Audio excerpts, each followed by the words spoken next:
Vale, muchas gracias. Bueno, de nuevo agradecer a la Cámara de Guipúzcoa y a SPRI por la organización del evento. Como cierre final voy a intentar aportar un enfoque un poco diferente al del resto de ponentes, ¿no? Hablando de estas aplicaciones de inteligencia artificial en salud. Bueno, es innegable, ¿no? que la digitalización ha revolucionado el ecosistema sanitario. En los últimos años cada vez generamos más información de historia clínica electrónica, pero también reportada por paciente, de sensores, wearables, genética, ¿no? Un sinfín de orígenes que hace que sea un contexto pues, muy heterogéneo en el que el crecimiento es exponencial. Más o menos creo que está estimado que aproximadamente el 30% del volumen mundial de los datos pertenece al sector de la salud. ¿Y qué hacemos con estos datos, ¿no? Está estimado que para 2050 uno de cada 4 habitantes va a tener más de 65 años. Esto significa pues, bueno, que los procesos asistenciales cada vez van a tener que dar cabida a más pacientes con necesidades más complejas. Vaya, que lo que entendemos como tradicionalmente asistencia sanitaria pues seguramente no sea escalable. Como ya hemos visto en otras de las charlas, ya se ha demostrado que la explotación de datos, la implementación de estas técnicas es muy útil para mejorar procesos, para optimizar costes, recursos o para pasar de un método de acción reactivo a uno proactivo. Ahí es donde reside la aplicación, ¿no? de estas técnicas en salud, ¿no? Es capaz de revolucionar cómo estamos brindando esta asistencia sanitaria y abordar el reto. Sobre sus aplicaciones pues hay un gran abanico. Realmente para mí hay como 4 pilares fundamentales, ¿no? que sería el de la asistencia sanitaria, la farmacovigilancia, la vigilancia de enfermedades y la investigación clínica o la innovación clínica. He puesto bueno, algunos ejemplos de algunas de las más sonadas o quizá las más populares, ¿no? o más conocidas, como pueden ser la optimización de ensayos clínicos, el diseño de sus características, pero también reclutamiento de pacientes y retención. Estructuración de datos de historia clínica, pasar de texto libre a texto estructurado para poder trabajar con él. El apoyo al diagnóstico, en el que ha habido bueno, pues muchísimo avance en reconocimiento de imagen médica. El desarrollo de medicamentos, de moléculas incluso y de cómo interactúan entre sí en pacientes. La mejora del seguimiento y resultado de los pacientes. Bueno, en este caso está muy extendida ya la medicina basada en evidencia, ¿no? que consiste pues, en analizar cómo estas subpoblaciones responden a los diferentes tratamientos y actuar en consecuencia. Y por último, el último ejemplo, la cirugía robótica o asistida por robots. Bueno, el abanico es inmenso, ¿no? y vemos el potencial, pero luego realmente, bueno, pues lo triste es que muchas de estas aplicaciones no alcanzan entornos reales o bueno, tienen dificultades. El sector médico, a diferencia del ecosistema sanitario, a diferencia de otros sectores, pues tiene unas particularidades y un contexto que puede distar mucho al de otros sectores. Muchas veces se piensa, ¿no? que a lo mejor lo complejo es el desarrollo del algoritmo y realmente a lo mejor pues, eso al final acaba siendo no el menor de los problemas, entre comillas, pero a lo que se dedica pues, menos recursos. Voy a tratar algunas de las barreras más comunes o algunas de las particularidades, ¿no? más comunes de estas aplicaciones de inteligencia artificial en salud que vamos a ver en detalle, como pueden ser los datos desestructurados, no estandarizados, fragmentados o de baja calidad, la propiedad de los datos y las consideraciones éticas, la transparencia de los modelos, o más bien su opacidad, ¿no? como los modelos como black boxes, el marco regulatorio, muy importante en el ecosistema sanitario, y las necesidades reales de la práctica clínica habitual. Ahora mismo los sistemas de información, aunque bien funcionales, tienen ciertas limitaciones en cuanto a consolidar y a estandarizar datos, ¿no? Esto al final bueno, pues dificulta toda esta aplicación de herramientas de inteligencia artificial. La verdad es que no solo incluso entre agentes del ecosistema sanitario, sino incluso quizás dentro de un propio mismo hospital, bueno, pues la recogida de datos puede distar mucho entre un grupo o un departamento, se utilizan herramientas diferentes, se queda almacenado en bases de datos aisladas, ¿no? Y realmente esto convierte a los datos en poco útiles en el sentido de explotables, analizables, ¿no? y comparables entre sí. Bueno, y dificulta tener un set de datos completo, homogéneo, estructurado y del que se pueda obtener valor. Ha sido un tema muy recurrente en el resto de charlas de ponentes, ¿no? como la calidad de datos realmente es la clave. Yo, Susana, me encanta tu aportación de que no es magia, esto no es magia, y bueno, si no tienes una calidad de datos suficiente, el resultado tampoco va a ser suficiente. Ahora mismo no existe en el mercado una herramienta que solucione por arte de magia todos estos problemas de la calidad de datos en salud. bueno, los datos en salud por su propia naturaleza son complejos, ¿no? Son datos clínicos, no son fácilmente tratables y requiere una gran inversión, es un proceso manual, es un proceso costoso, pero a la vez, bueno, pues es un proceso esencial y uno de los más importantes, en mi opinión, ya que además, conforme avanza el proceso de análisis o de desarrollo del algoritmo, es más difícil, ¿no?, identificar estas complicaciones o estos potenciales problemas en la calidad. Y bueno, haberlos estudiado en un principio pues te permite tener un plan estratégico, pero sobre todo te permite conocer cuáles son las limitaciones del algoritmo y de la aplicación que estás desarrollando. Bueno, en Europa nos aplica el Reglamento General de Protección de Datos, como posiblemente pues ya todos sepamos, que regula el uso de la propiedad de los datos y su uso, ¿no? Esto es especialmente pertinente en sanidad, donde realmente los datos pues, son sensibles y son altamente personales. Para el desarrollo de estos algoritmos, obviamente es necesario, ¿no?, contar con estos datos, y aquí es donde pues, puede haber un reto tecnológico, ¿no?, a la hora de cumplir correctamente pues, la normativa y el uso de los datos. Al contrario que, por ejemplo, Estados Unidos, ¿no?, que la propiedad de los datos es de los agentes de salud, en Europa los datos pertenecen a los pacientes y los custodian los hospitales. El paciente tiene en todo momento propiedad y gobernanza de sus datos y, sobre todo, qué se hace con ellos. Para ello es súper importante contar pues, con herramientas que ya existen, ¿no?, como el consentimiento informado, gracias al que bueno, pues, los pacientes ceden sus datos anonimizados para un uso concreto de investigación. Es también vital en este ámbito, en el de la salud, contar con herramientas que aseguren la anonimización de los datos sensibles, ¿vale?, para proteger la seguridad y la privacidad de los datos. Bueno, y también, por supuesto, para tener en cuenta esta gestión de riesgos, una figura de Data Protection Officer, ¿vale?, que realmente va a velar por el cumplimiento de esta normativa y se va a asegurar de que todas estas metodologías se implantan en un marco consistente y seguro, también siempre velando por la protección de los datos y la seguridad de los pacientes. Y ya por último, pues tener un poco de esta mentalidad colectiva que también han comentado algunos del resto de ponentes, en que existen políticas que nos protegen, pero esas políticas bien aplicadas nos permiten innovar, ¿no? Nuestros datos correctamente anonimizados, utilizando un uso válido, un uso con un buen fin, ¿no?, nos permiten también avanzar mucho más rápido en salud y generar aplicaciones de impacto, ¿no?, que revolucionen el ecosistema sanitario. También ha salido antes un poco por encima, ¿no?, las cajas negras. Esta percepción de opacidad de estos sistemas de razonamiento de inteligencia artificial, supongo que en todos los ámbitos, pero especialmente en el ámbito médico, producen muchísima desconfianza y aversión a los profesionales médicos, que no buscan solo que sean precisos, sino que también tengan un sistema de razonamiento más o menos entendible, ¿no? Aquí un poco cogido con pinzas. Es verdad que esto es un reto tremendo porque muchas veces bueno, existe una balanza, ¿no?, entre la precisión y la explicabilidad de los algoritmos y bueno, pues muchas veces se elige un algoritmo quizá de diseño más transparente a favor de beneficiar, ¿no?, de su implantación y su explicabilidad, perdiendo así bondad de ajuste. También, por otro lado, hay que romper un poco este desconocimiento a las técnicas de inteligencia artificial y cómo involucrarlas en la práctica asistencial.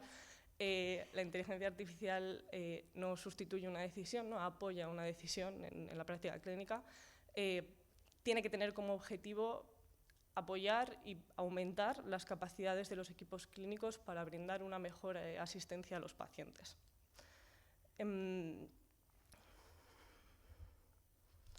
El marco regulatorio bueno, es un tema muy importante en salud. La normativa que rige estas aplicaciones de inteligencia artificial en salud es el marco regulatorio de Medical Device o de producto sanitario.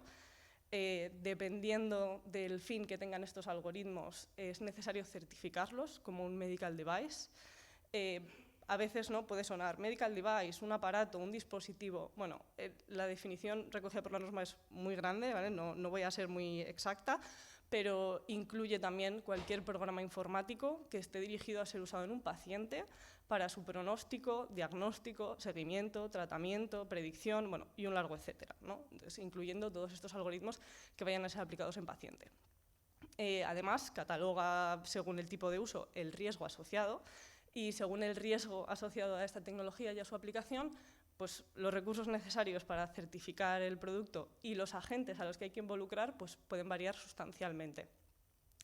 Entre otras cosas, para certificar un algoritmo como producto sanitario es necesario pues, realizar investigaciones clínicas, o sea, igual que un ensayo clínico que se podría hacer sobre un medicamento, hace falta validar la eficacia y la seguridad de este algoritmo sobre los pacientes y sobre todo que si existen variaciones en él o cambios de aplicación, es necesario volver a validarlo, es decir, siempre habría que estar al día con estos estudios clínicos.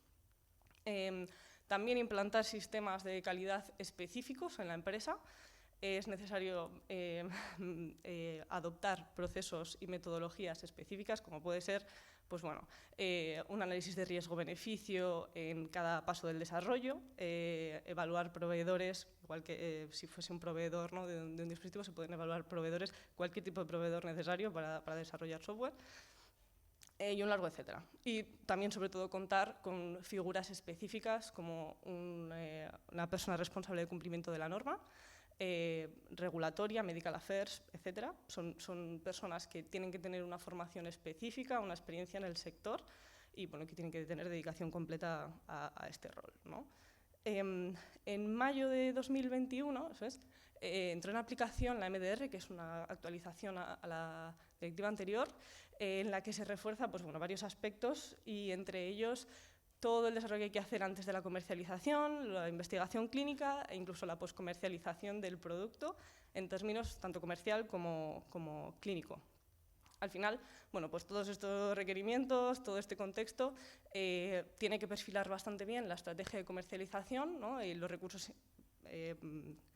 los recursos que se van a destinar a ella, porque realmente a lo mejor en vez de alcanzar mercado en 3 meses, pues tiene que ser en 3 años, mercado o un entorno real de práctica habitual, tienen que ser 3 años cumpliendo, ¿no? Pues todos estos requisitos que dicta la norma. Y ya por último, algo que puede parecer un poco trivial, ¿no? Que es solucionar una necesidad real en un entorno de práctica clínica habitual. Con esto me refiero a que realmente la aplicación de los algoritmos tiene que ser funcional y útil, ¿no? Se tiene que poder aplicar en un flujo de trabajo rutinario, tiene que aportar valor a este flujo de trabajo y tiene que poder ser aplicable sobre los pacientes. ¿Cómo hacemos esto? Pues también se ha hablado de estos temas enfocados a la industria en otras ponencias, que es involucrar a los usuarios finales desde un primer momento, ¿no? Entender cuáles son los requisitos, cuál va a ser la usabilidad, cómo se va a integrar en práctica clínica, ¿no? Y trabajar de una manera muy cercana, asegurando pues, que se llega a un buen fin. Por otro lado, trabajar con datos que existen en práctica clínica habitual. Es decir, hay aplicaciones que requieren, aunque muy precisas, requieren quizá pues, de la recogida de una muestra específica o de un dato específico o involucrar a una persona y eso luego realmente pues, difícilmente se aterriza en un entorno de producción, ¿no? Práctica clínica real. Al final, pues, por temas de recursos o por temas de flujo de trabajo, acaba pues, no siendo usado, no siendo implantado. Y ya por último, también repetirme en un tema que ha sido común en otras ponencias, la cultura del cambio, ¿no? Una inteligencia artificial es una innovación, rompe con nuestra manera preestablecida de hacer las cosas y eso conlleva una curva de adopción. Es importante implantar esta cultura del cambio y sobre todo hacerlo de una manera interdisciplinar, ¿no? Con la colaboración de todos los agentes involucrados.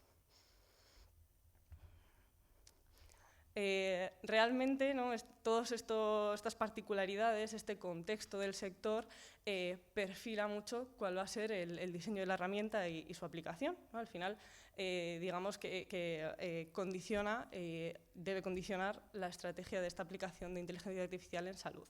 En Naru llevamos aplicando inteligencia artificial y analítica avanzada en salud pues, desde 2017.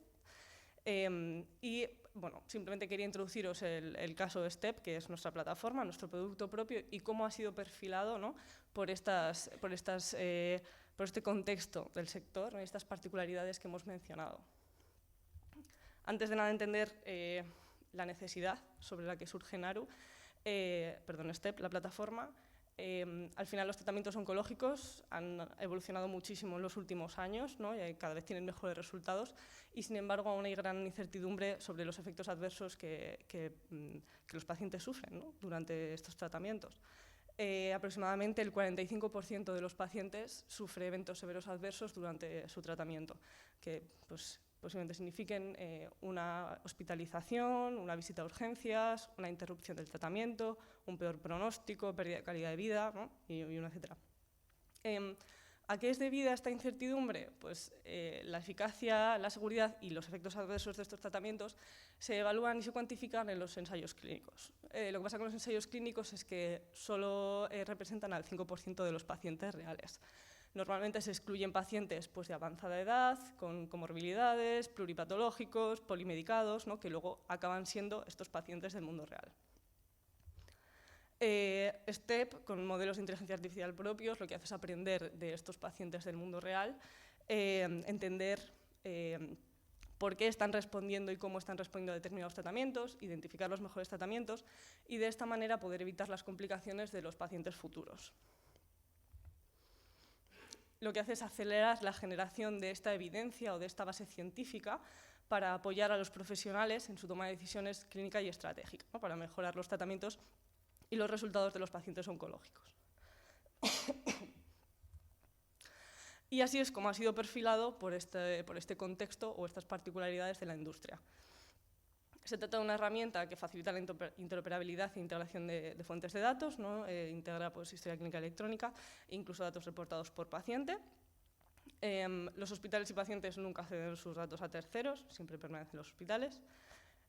Está muy trabajada para que la explicabilidad y usabilidad estén garantizadas tanto para pacientes como usuarios finales clínicos, ¿no? Es decir, que estén empoderados para utilizar estas herramientas sin necesidad de un apoyo o una dependencia de un tercero. Desde el inicio de NARU se ha tenido muy claro la estrategia regulatoria, ¿vale? Se ha invertido muchísimo recurso y tiempo en ello. Ya contamos con el marcado CE, bueno, cumpliendo varias ISOs y con GDPR, trabajamos con auditores, con expertos, bueno, y por supuesto con un departamento dedicado a esto full time. Y por último, pues nos integramos en la rutina clínica a base de ser algo sencillo y que no aporta más carga de trabajo a los equipos clínicos, ¿no? Que les ayuda a optimizar su día a día y que se integra de una manera sencilla en su práctica clínica habitual. Al final, bueno, por no extenderme más, un poco estas son el contexto del sector médico y cómo dista de quizá otros aspectos que hemos visto hoy, ¿no? Como la fabricación, y cuáles son las cosas a tener en cuenta antes de arrancar con un proyecto de inteligencia artificial aplicado en salud. No me demoro más, que llevamos un poquito mal de tiempo. Muchas gracias por la atención y cualquier pregunta.